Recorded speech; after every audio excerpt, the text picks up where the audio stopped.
Thanks for everybody for coming back again. We're about to start. The critical figure is called Edward Snowden, and he's about to be on this screen, and we're expecting confirmation of that almost immediately. So hopefully we'll wait calmly for that to happen. We hope it happens. We don't have actually a telephone line open to him, so we're just hoping if the connection works well, and we do now. Excellent. Okay, apparently the connection is open. So that's very good. So be patient. We'll have it very quickly. And then will be a few remarks immediately afterwards. And then we're all free for drinks. But the most important thing is Edward Snowden. And we'll wait for him now. Hey, there he is. Welcome. Welcome. There you go. Edward Snowden. Hello, how are you? Hello. I will point out I'm having a little bit of trouble hearing the moderator because there's a little bit of audio feedback. But generally, if we could speak about one thing, what the general challenge is that we're facing in this new terrain of mass surveillance, that the government likes to euphemize as bulk collection. We need to think about what it means. Now, there have been a lot of people who talked throughout the conference about the issues, about the impacts it has, and about what we can do about it through technical means, through political means, to try to address these challenges.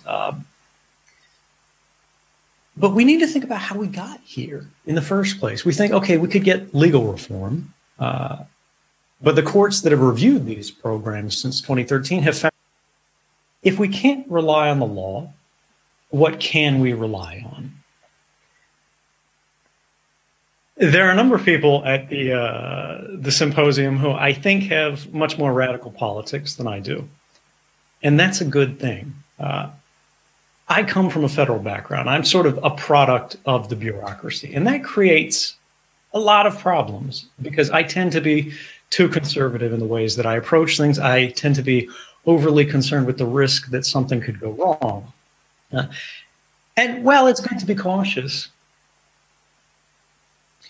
we need to think about what that means for our chances of success in actually reforming the issues we're facing. Now, reforming things within the system is the ideal. It's the way it should work. It's the way that our society was designed to function. But what happens when you have failures across institutions? This is what produces whistleblowers. Whistleblowers are the safeguard of last resort. When we have a comprehensive failure across all branches of government. I apologize, I'm going to take my earbuds out for a second because of the feedback. I apologize. Going on with the feed there. Can you hear me? Okay, thanks. All right, so we've got these groups, we've got these cypherpunks, we have these individuals who see the problems occurring in technology and where inevitably this is going to lead us. Because we think about the abuses and the one-off positions, and we have this natural inclination to think that they're extraordinary, to think they're departures from the natural order of things. We can address these issues, we can address these abuses in a narrow sense, and everything will be better again. Everything will be fixed. We can rely once more upon the system. But it turns out abuse is the byproduct of power. And whenever we begin to aggregate power in increasingly smaller groups, apologize for the technical difficulties here. Whenever we have these increasingly small groups with greater and greater periods of power, we have uses of this power. That circumstances where we have to search for new mechanisms. That mechanism today is technology. The technology that we're relying on are things like encryption, like encrypted communications, that enforce our rights through the systems that we rely upon every day, the things that are underlying the background, the fabric of our communications network. And see that across borders, this is representing a threat that governments really don't want to deal with. And this is not about liberal states, not about authoritarian states.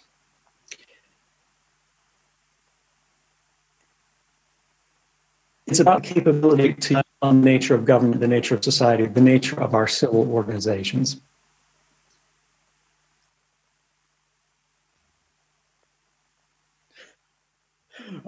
Okay, we're trying again here. If I could condense the point, there's an intersection of technology and access to information in society. We refer to this as the communications fabric that we all rely upon today. The internet is the shorthand for it, but it existed before that. It's simply all our telephony and all of these other capabilities are in a global mesh that increasingly impacts the lives of all of us, but over which we have less and less influence over time. Now, the application of new technologies, our science, such as encryption, mathematics, secure communications, allows us to enforce these rights across borders, whether you're a liberal state, whether you're an authoritarian state, whether you're trying to make sure that someone can communicate between a journalist and a source in the United States or in Russia or China or somewhere else. This is what we have to do. We have to accept that the only way to protect the rights of one is to protect the rights of all. But increasingly, this represents a threat to government because they see this as a domain of activity that they'll no longer be able to intervene in. They'll no longer be able to regulate. The President of the United States just yesterday spoke at South by Southwest on the Apple versus FBI controversy. And he, again, contextualized it in the false choice between privacy and security. But the reality is we can have both. But we can only have both if we have one or the other. If we don't have privacy, we can't have security. We don't have an open society. We don't have a free society. We don't have the liberal tradition that we ourselves inherited. Rather than watching people because you have some suspicion that they've done something wrong, you're watching everybody all the time because they could abuse their liberties, but not because they have. Now, why does this matter? Why do we care about the metadata? Why do we care about sort of this bulk collection, this pre-criminal surveillance regime that's now occurring? And I would argue that Thomas Drake, speaking yesterday, actually had the most succinct and important case study for this, which is Jeffrey Sterling. This is a CIA employee who allegedly they've been convicted on this basis of being the source of a prominent reporter at the New York Times, who was investigating CIA activities. And this individual had witnessed a case where the United States government was trying to run an operation against Iran. And because of mistakes, poor handling of the case, of the operation, they actually advanced Iran's nuclear program by trying to provide them with nuclear weapons plans that were flawed, but the flaws were trivially detected. And so the Iranians simply remediated the flaw, and now they had a new design that they could use. He pointed out quite rightly that the only evidence put forth at the trial was the fact that this individual had access to the information and that there were metadata communication records between this individual and the journalist. Now, in previous eras, this would be considered circumstantial evidence. It wouldn't pass the burden of reasonable doubt. But this individual was convicted on that basis, which means every individual who thinks about calling a journalist now recognizes that whether or not they actually did anything, whether or not they were actually the source, simply calling a journalist and having access to information is enough to get you convicted in a court of law. Now, this dynamic between the activities of our press and the activities of our communication sector have to be resolved. We have to create a fabric that is reliable, that is transparent, that doesn't rely upon expertise. There are great, truly great projects that we should all be excited about, like Subgraph OS that was, just revealed yesterday, came out of alpha or is going into alpha. And I plan to use this myself. But we have to recognize that these things are still inaccessible for the majority of users. These are inaccessible for journalists. These are inaccessible for most people who aren't specialists. And this leaves us in the state we have today that's completely backwards, where we're reliant upon groups like Apple, for-profit groups, corporate groups, to stand up and defend our rights, when that should be happening regardless of whether or not a corporation thinks this is the right thing or the wrong thing to do. We have to rely upon the fabric. We have to rely upon the protocols and the systems that are underlying invisibly the standards of communication.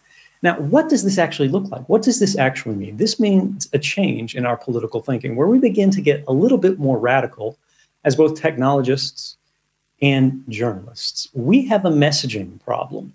When the President of the United States can argue that factual positions that have been arrived at by studies at groups like MIT, computer science researchers, cryptographers, that say there is no safe way to provide exceptional access to the encrypted communications of one group without endangering the protection that we all enjoy. And he pushed this forth as what he termed an absolutist position. If we're reaching a dynamic in the public discussion where facts are considered absolutist, we're in trouble. Now, this has happened throughout history, where we've seen these sort of extraordinary imbalances of power. And we've seen backlashes. We've seen people who are disenfranchised, who don't have access to the means of determining their own destiny, try to remediate this. And what did that look like? Now, I'm not a communist, but previously we've had generations of thinkers that argued, well, we could resolve the issues of income inequality by seizing the means of production. We're very rapidly approaching a point in human history where we will need to seize the means of our communication. This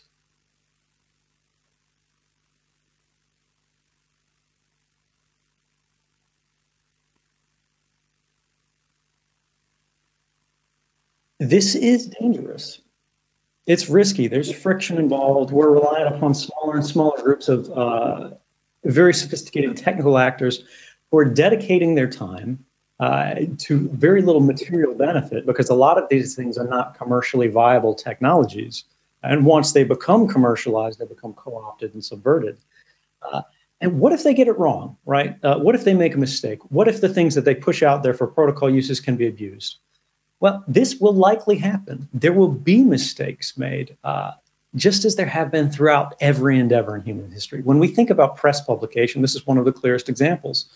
The press gets details wrong. I know this personally. I've lived through it, right? Both in my favor and against me. But that doesn't mean we give up. That doesn't mean we stop writing stories. That doesn't mean we stop pursuing the truth. Instead, we work together, we learn the lessons, and we keep moving forward, because the cause is just, and it is also necessary. Today, we are ceding entirely too much control to both institutions, which we are supposed to be able to trust, but unfortunately, facts are giving us more and more evidence we cannot trust. At the same time that we see corporations gaining more and more access to our lives, our private records, even through legitimate voluntary purposes, trade, you want to call an Uber taxi or whatever. But then it's used for purposes that we did not anticipate, we did not agree to, or we were not aware that they would be used. Now, I don't want to sound like a techno-utopian here, although it's difficult to think about what solutions would look like that are not primarily technical. Because if we have the most extraordinary reforms in Germany tomorrow, the impact of those reforms will stop at its borders. And we have a big, big world with many, many people who are increasingly reliant, increasingly vulnerable to the exploitation of our associations and our communications. And I think if we don't commit in a very real way, and ultimately in a very radical way, to taking risks and to recognizing that, yes, In the system of justice that we've all inherited, there will be difficulties that will be faced by law enforcement that they can't trivially get over. They can't just flip a switch and get access to any phone, because that would mean that no one's safe wherever they are. That would mean that adversaries, criminal groups, foreign spies could do the same thing. But this isn't the end of the world. We have seen law enforcement agencies in these times of trouble where they were not granted the ability to simply walk into all our houses and search them while we're away, develop new methods unilaterally that were concerning, but they were limited in their reach only to proper and appropriate targets by nature of how they did it. For example, when police realized that fingerprint databases could be of investigative use in determining was this individual's fingerprints found, or were they found at a crime scene, they fingerprinted their suspects, right? And when these people were convicted, they kept their fingerprints and stored them and so on and so forth. Eventually, they did the same thing with DNA databases. They did not compel everybody in the country or everybody who checks in at a hospital to have that hospital turn over your DNA for the government's use. This is the dynamic that we must understand and we must enforce. We as a public, we as a community must assert in the strongest and least flexible, the most fact-based and reliable, the most secure manner, the protections that we can for the enforcement of basic human rights beyond borders. We want to make sure that not only German citizens enjoy guarantees of their basic human rights, not only Americans, not only Westerners, but people in Central Africa, people in Southeast Asia, people in Latin America. And the only way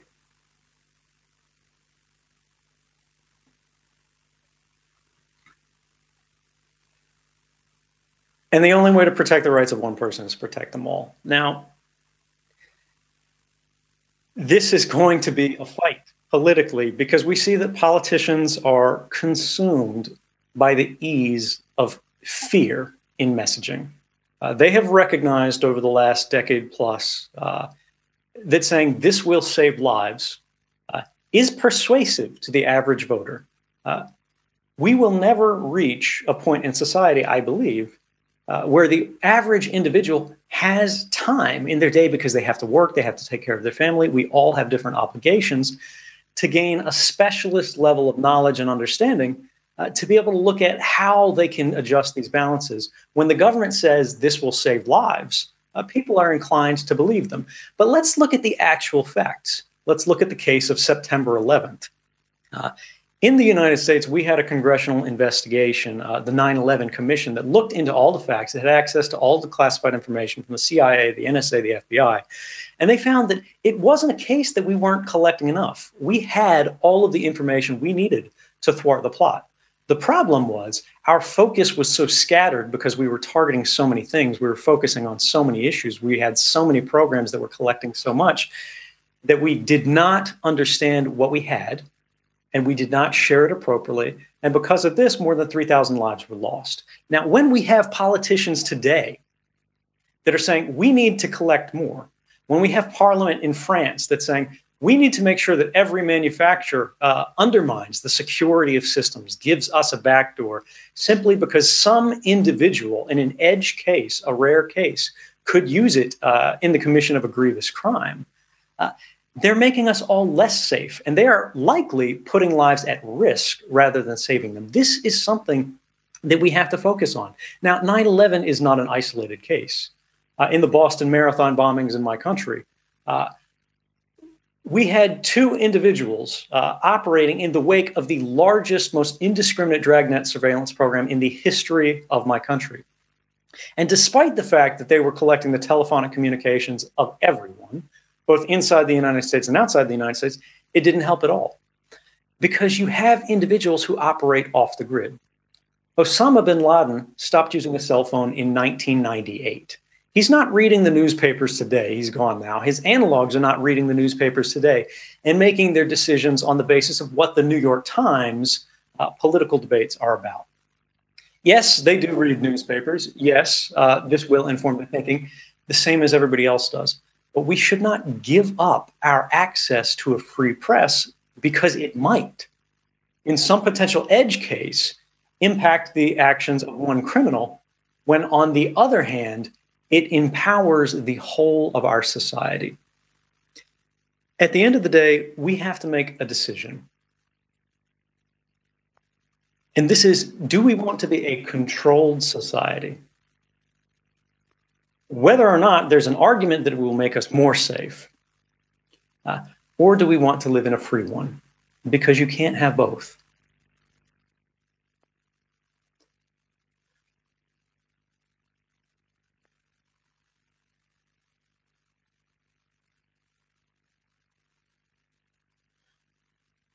I apologize for the technical difficulties. If we have any, are there questions in the room? Difficult to do. Okay. Questions in this room? Raise your hand. I come to you.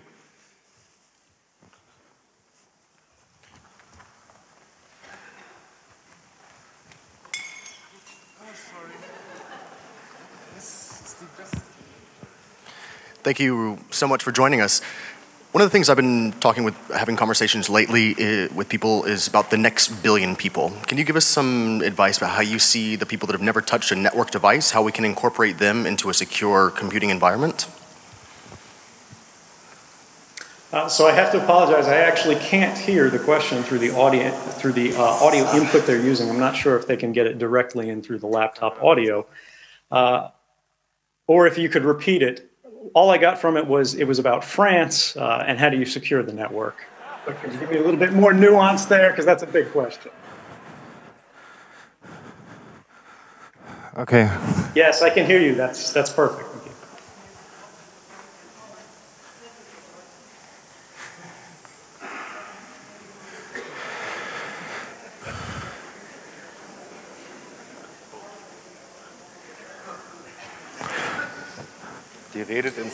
One of the big challenges here is people's relationships to their devices, people's relationship to the network.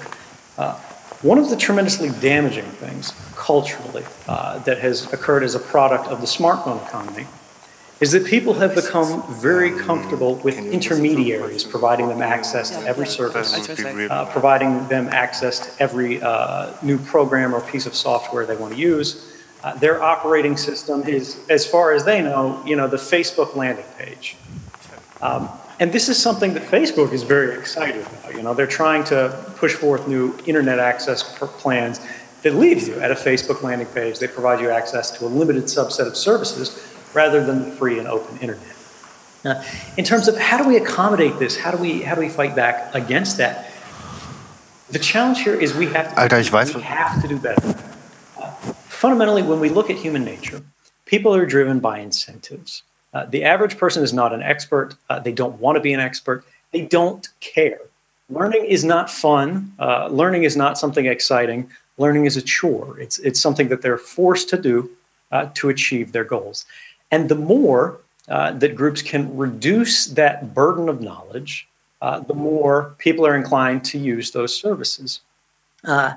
Now, this is fundamentally contrary to what we need, sort of the survival skills for the modern status quo, because you simply cannot operate safely on the internet today without understanding what the underlying backbone looks like, how it functions beneath the covers. But it does not have to be that way.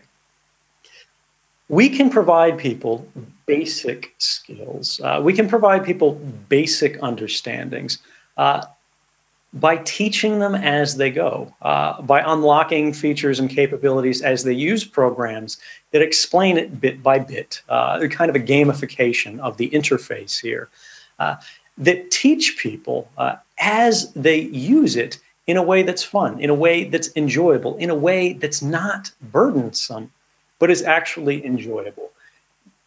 This is something that we need to work on a lot. There is an alternate idea here, which is quite popular, but I'm not sure it's as realistic as presuming that people will never have to learn anything anywhere, but is the ideal.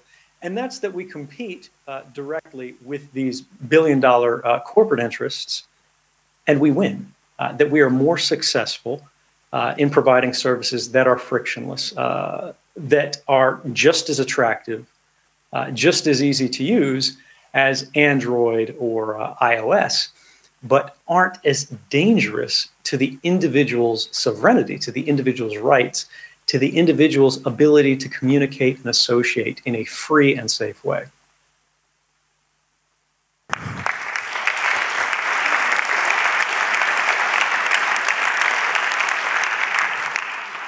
Snowden, do you hear us properly now?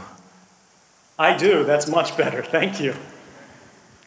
Hi, I have another question, and it kind of ties in a bit to the previous question. You were talking about political and legal and technical solutions to the privacy problem. And I think we also need to think about a civil solution and how people can use alternative tools to communication, to browsing. And what people always say not to do this and to justify kind of, despite their awareness, to justify not using these alternatives is saying, I have nothing to hide. So what would be your short answer maybe and a long answer to somebody who says that? And what do you think in the long term would a society look like where people say that they have nothing to hide? Thanks. The answer that I normally give in response to this question, because it is a common one, is that we need to think about what rights are for, how they work, where does the value derive from them, and what is privacy really? The main challenge that we face in the messaging context, in the communications context, whether we're talking about journalists, whether we're talking about activists, whether we're talking about reformers, whether we're talking about people in institutions who are sitting at the table during these policy negotiations, and maybe actually trying to work on the side of society rather than against it. And the challenge is that we're asking the word privacy to do too much work. Privacy, this was Jake, I believe, originated this. Privacy is what we used to call liberty. In the same breath, we say privacy is dead. Now, this is completely false. When you actually look at it a little bit further, nobody honestly believes privacy is dead because privacy is the right from which all others are derived. Privacy is the fountainhead of individuality. Without privacy, there is only a collective, there's only society, there's only influence from groups, from large powers that shape every person to bring them into that fold, to make them alike. Now, why do I say that? Because when you think about privacy, the word privacy, that's why we have private property. You can't have anything for yourself. You can't have your own opinions unless you can have some space that belongs only to you. And this is really the thing that we need to think more about expressing. Is the typical formulation that I've used is arguing that you don't care about privacy because you have nothing to hide is no different than saying that you don't care about freedom of speech because you have nothing to say. Or you don't care about freedom of the press because you're not a journalist. Or you don't care about freedom of religion because you're not going to church actively. But the bottom line here is even if you're not using a given right at this precise moment, at this precise point in time, on a Wednesday or a Tuesday, or in August of a particular year, that right still has value. Because the right makes our entire society more open. It gives us a higher quality of discourse. It gives us a higher quality of life. It gives us a better quality world, even if we don't use it directly, because other people do. Saying that you don't care about a right because you're not using it personally is the most antisocial thing you can possibly say. What it's saying is that I don't care about other people. Now, particularly if this is being said by someone who occupies a position of privilege, by someone who is in the minority, this is particularly corrosive because these are the people who need their rights the least. If you're a rich, old, white guy sitting on the very top of society, you don't care what the laws are, you don't care what the rights are, because society is ordered to protect your interest. You hold the stakes. You design the systems that protect and enshrine and entrench power. It's the minorities who always face the greatest risks. And this is not merely theoretical. When we look at real cases in the United States, there was one where the FBI had a lead on a prominent religious figure, sort of a community activist, the kind of person who might be sitting in this room. And the government thought, well, maybe this person's politics are radical because they're a sleeper agent for, or in association with foreign governments, foreign radicals, whatever. The attorney general got the brief on it, said, okay, that's fine. I don't really like this person. Signed off on wiretaps both of his office and his home, even though he was a U.S. person, even though there was no suspicion of actual criminality. He's placed on a watch list, the kind of thing where if martial law is put forth or there are emergency measures, the kind of thing that happened in the wake of the Paris attacks, this individual would be rounded up. This would be one of the first people who's arrested and held without charge, just to make sure they're not doing anything sketchy. And of all of the suspects who were given this kind of similar scrutiny in the United States, the FBI made the determination that this was the most dangerous of all of them from the standpoint of national security. Now, when we think about what that means, what is national security, we need to think about the case. That was Martin Luther King Jr., the greatest civil rights leader that the United States had ever seen. And that determination was not made in a vacuum. That determination that this person was the greatest threat to national security that we had in our country was made 2 days after Martin Luther King gave his famous I Have a Dream speech, the one that truly led to substantive and reliable change. And when we think about how these powers are used today, was this just a relic of the past? Have these things been reformed? Has it stopped affecting us that way? That's not the case. These things are still going on in different ways. The British intelligence agency, sort of the British version of NSA, the GCHQ, was spying on human rights groups such as Amnesty International, using powers that were passed publicly to thwart terrorists. We saw that they were using their authorities to capture the emails of journalists and media figures. There were other NGOs that were doing these kind of things. And this continued again and again and again. When you looked at the classified documents and saw why were these programs classified in the first place, their documents did not say they were classified because they were protecting lives. They didn't say if the public knew, people would die. They said if the public knew, there would be a, quote, this is their words, damaging public debate, because we would protest the scale of their activities, as we have seen happen. But this is the challenge. We are today in the midst of an environment where there is a slightly increased skepticism of the government's activities. We have seen abuses of mass surveillance in very recent past. We have seen that great powers are using this without regard to whether or not an individual is actually a criminal. They simply watch everybody all of the time because that information would be interesting to have if they eventually become a criminal. And yet, despite this, we have the Parliament of France passing new and extraordinarily intrusive laws. We see in the United States similar debates are occurring where they're saying we need to reduce the security of our systems and communications in the midst of the greatest, most dangerous period of the insecurity of our systems, sort of the cybersecurity threat, as the government likes to call it, that we have ever faced. And this is in the country, that holds the backbone of the internet. The United States is more vulnerable to attacks that undermine our actual systems than any other nation in the world, because we simply have more computerized systems to be attacked, and ones of greater complexity, ones that would have greater impact if they failed. And yet at this same period, they're saying, well, we need to weaken security, not make it stronger. How do we deal with that? This is a question that, rather than me saying what we should do about it, I think it's more important for you, everyone in the audience, to think, what is the right answer here? And more importantly, what will you say about it? It's not enough to think about these things. It's not enough to believe in something. You have to actually stand for something. You have to actually say something. You have to actually risk something if you want things to get better.